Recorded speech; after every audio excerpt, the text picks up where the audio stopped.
Hi there everybody at All Nations Church in Reading. It's really great to once more be able to connect with you via video and share this message today. I want to share with you something that has been stirring in my spirit over recent weeks as we're navigating this strange season for the church and for us as followers of Jesus. And it's something I've had the opportunity to share with a couple of churches and with some leaders that I support and coach and mentor. If we try to reduce the essence of discipleship into its simplest form, we can do no better than go back to the two words that Jesus used when he called the very first disciples. They're those very simple words, follow me. Because following Jesus is what we have been called to do. I passionately believe that follow is a choice that you and I make. It's the word that Jesus used, as we've already said, when we first see him come across those fishermen disciples, Peter and Andrew and James and John in Mark chapter 1. Let me just read a couple of verses from Mark chapter 1, which set the scene for something of what I want to share with you today. Passing alongside the Sea of Galilee, he saw Simon and Andrew, the brother of Simon, casting a net into the sea, for they were fishermen. And Jesus said to them, "Follow me, and I will make you fishers of men." And immediately they left their nets and followed him. I do think when we reflect on discipleship and all that we've taught as Christian leaders and all that we've done as churches, that sometimes we may have been a little bit guilty of overcomplicating what it means to be a Christian. It's all been done in good intentions to resource and equip and educate and teach and build up followers of Jesus. But at the heart of what it means to be a Christian, it is about those simple two words, follow me. And what's really interesting is that actually Jesus tells Peter to do this on two occasions, but those occasions are 3 years apart. And there's a whole lot of experience in between those two moments where Jesus says to Peter, follow me, that is about the life that he lived with Jesus, walking with Jesus, seeing the miracles, hearing the teachings of Jesus, and all that happened in that period between his calling and the resurrection and the post-resurrection period in the Gospels. And what it does teach us, actually, if you think about it, is that first call that we received, maybe weeks, months, or for some of us many years ago, to follow Jesus, is something that is echoing from the heart of the Spirit of God afresh today and in every day, every season, every moment of our life. We're constantly being called to follow Jesus. In fact, in Luke's Gospel, there's a moment where Jesus turns to his disciples and says this, "If anyone would come after me, let him deny himself, take up his cross daily and follow me." There's a whole set of different circumstances that we're living through at the moment that I think are asking big questions about our faith, how we live out our faith, both individually, but in community, the community of the Church of God, as well as followers of Jesus. And the same challenges, I think, were true for Peter in the season we find him in a passage we're going to go to in a little while in John 21. And there's just three headline things I really want to leave with you today about what it means to follow Jesus in this season we're in, asking some of the questions it's asking. The first is this: follow is a call to an uncertain future. Jesus never promised certainty. In John chapter 21, where we're going to go and journey through in these next few moments, it's really interesting to see what Peter's doing. He's fishing. And he's fishing, I feel, because he's in a period of uncertainty.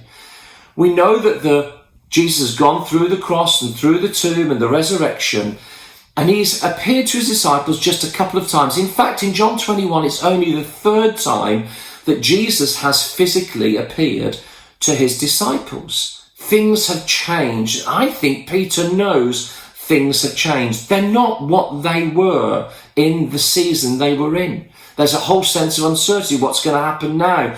Jesus started to talk about the fact he's going away. What's all that about? But Jesus is still saying to him, follow me. We're living in really uncertain times, not just uncertain about when we can meet again as a church, but politically, socially, economically. We're not through the uncertainty of what this season has meant for us in our lives. And it's so important that we as his children are following after Jesus.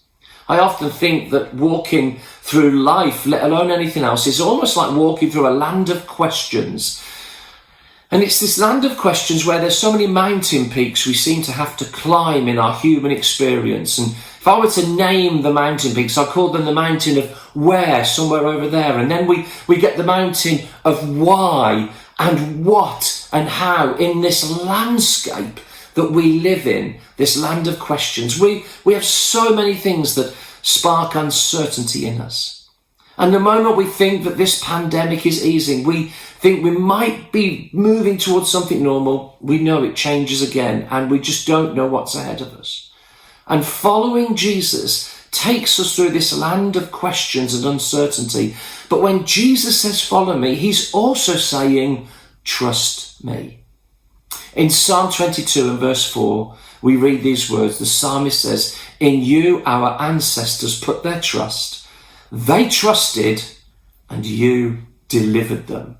Isn't that great to know today? That we can trust in God even in these moments of uncertainty. Many of us are grateful for those who've gone before us, who've lived a life following Jesus, but they did it through enormous challenges and uncertainties, just as we are today. They paved a way for us through their faith and their courage and their determination to follow Jesus.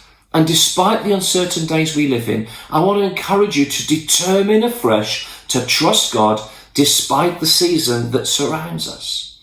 But the second thing I want you to see is that follow is a call to a deeper commitment. Listen to this quote by an everyday preacher called Kyle Idleman. He says this: following Jesus isn't something you can do at night when no one notices. It's a 24-hour-a-day commitment that will interfere with your life. That's not the small print. That's a guarantee. I'm sure you've had to sign important documents like I have. Lease agreements, mortgage agreements, life insurance, car insurance. Isn't it interesting that the most important information is in the smallest print? The kind of information that could really come back to haunt us if we make a mistake or something goes wrong. And yet when Jesus writes out the contract, if you like, of what it means to be his follower, he puts it out there in big, large print. In John 16:33, he says, in this world you will have trouble, but take heart, for I've overcome the world. He says to, on another occasion, anyone who wants to gain his life will lose it, but anyone who loses his life for my sake will gain it. The terms of reference for being a follower of Jesus have always been clear. They're in the Gospels, they're in the words of Jesus, they're in red in many of our Bibles as designated the things that Jesus said. And some people have already struggled in the ministry of Jesus when you look into John chapter 6 with following the things he's talking about. He's talked about the bread of life. He is the bread of life. He's going to be their sustenance. But they find it strange and difficult to understand and take on board all that Jesus is saying. And there's this remarkable verse in verse 66 of John chapter 6, which simply says this: from this time, many of his disciples turned back and no longer followed him. I'm astonished when I read that. We have to give them some credit for the fact they didn't fully understand who Jesus was maybe and all that he was becoming and all that he was teaching. But nevertheless, this man who opened blind eyes and deaf ears and loosed dumb tongues and raised the dead and all kinds of remarkable things, some deserted him. They stopped following him. Will the challenges that we are facing as the church mean you choose to distance yourself from Jesus? At this moment, we need to be digging deeper into our commitment to Christ. And I believe that our commitment to Christ is also about the church that he's placed us in. And that's true for the disciples in the New Testament, you know. They still have these problems. The book of Hebrews is written to a group of Jewish believers in the non-Jewish, the Greek world.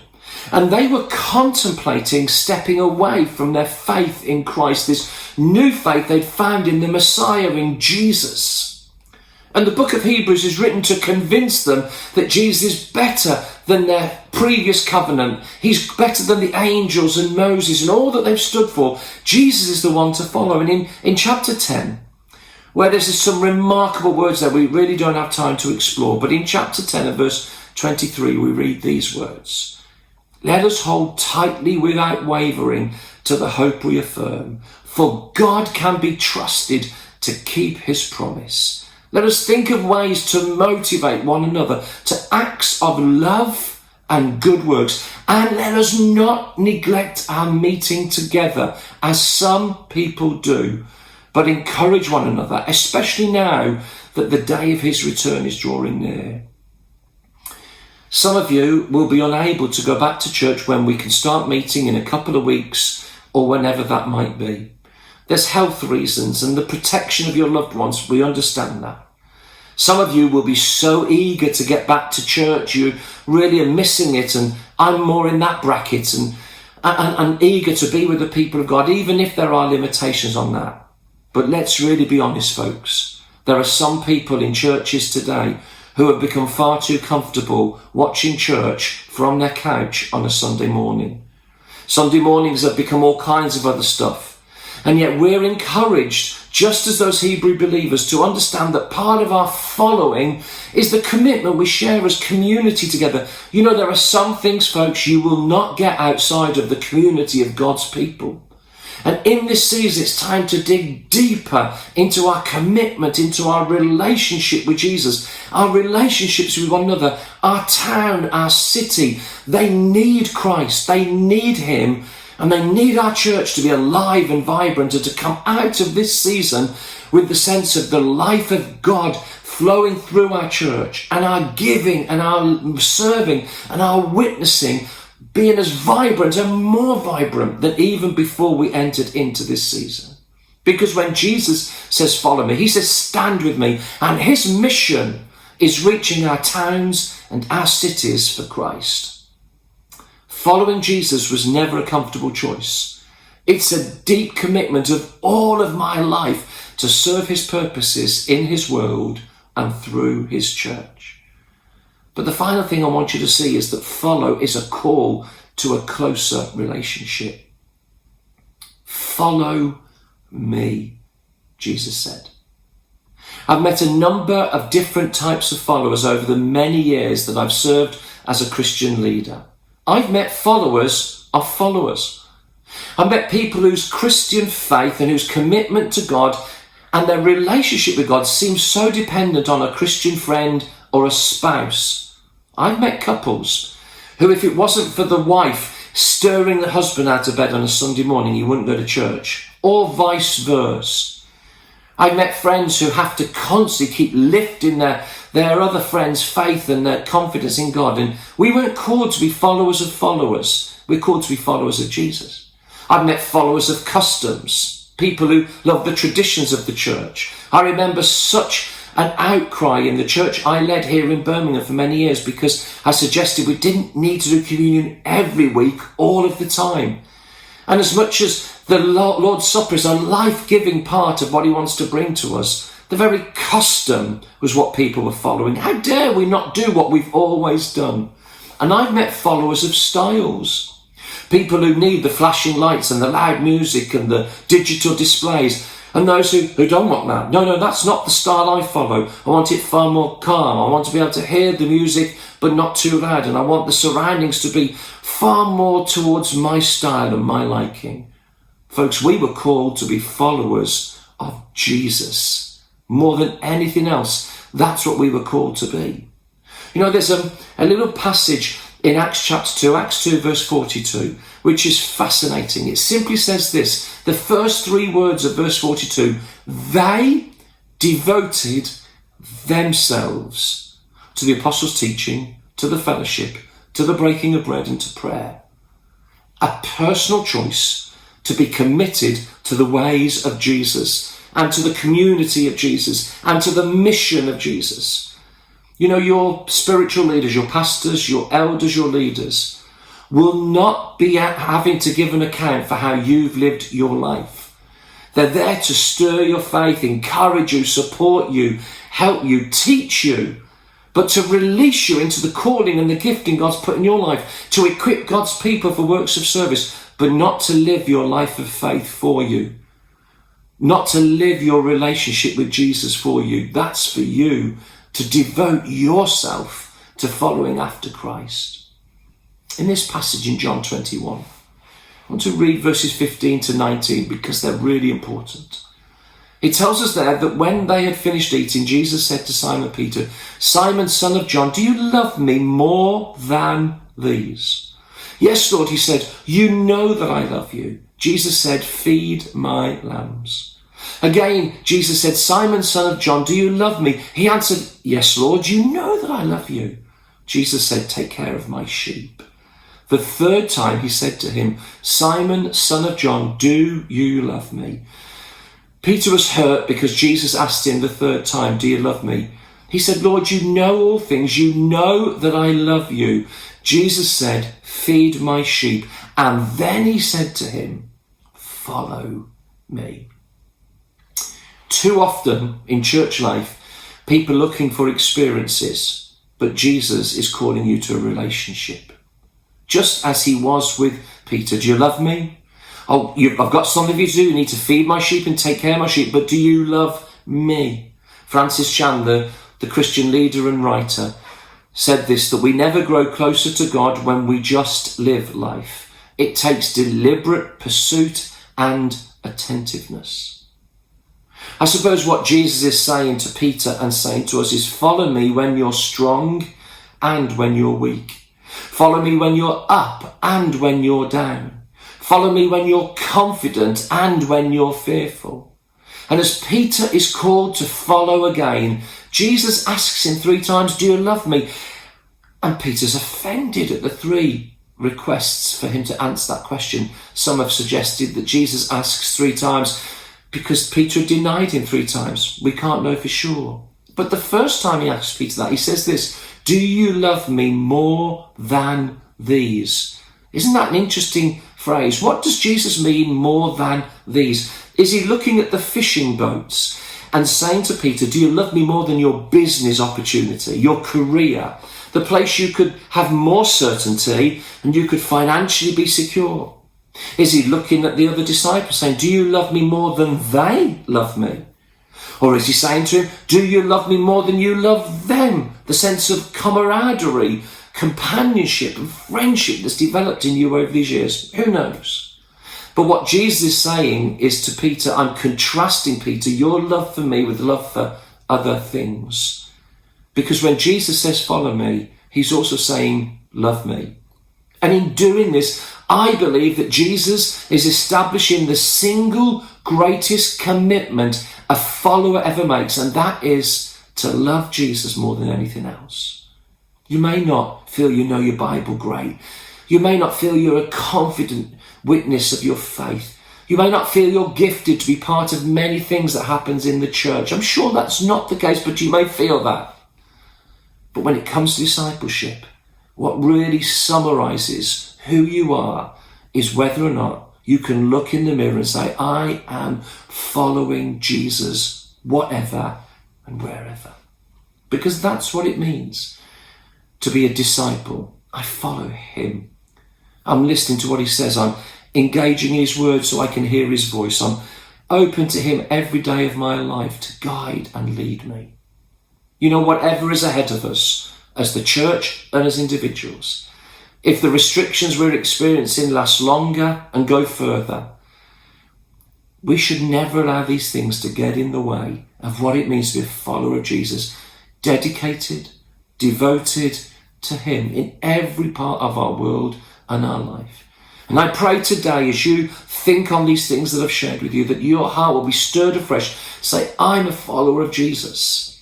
And if you're watching in and listening into this message, and you've never known what it is, and you feel sometimes it seems so complicated, the thought of being a follower of Jesus, it isn't.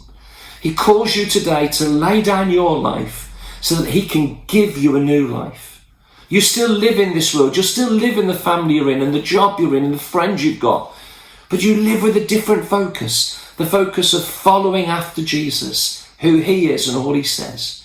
And I want to encourage you to connect in, to get in touch with a Christian friend, to contact the church as you're listening to this message through their service today. And they'll help you and they'll guide you and they'll lead you to know what it is to become a follower of Jesus. Because as we follow him in this life, we find our destiny and our future in the life and the kingdom to come. And I pray God's huge blessings on you individually and as a church, that whatever you're experiencing, finding challenging in this season, you'll know he's with you and you can take his hand and follow after Jesus with all your heart.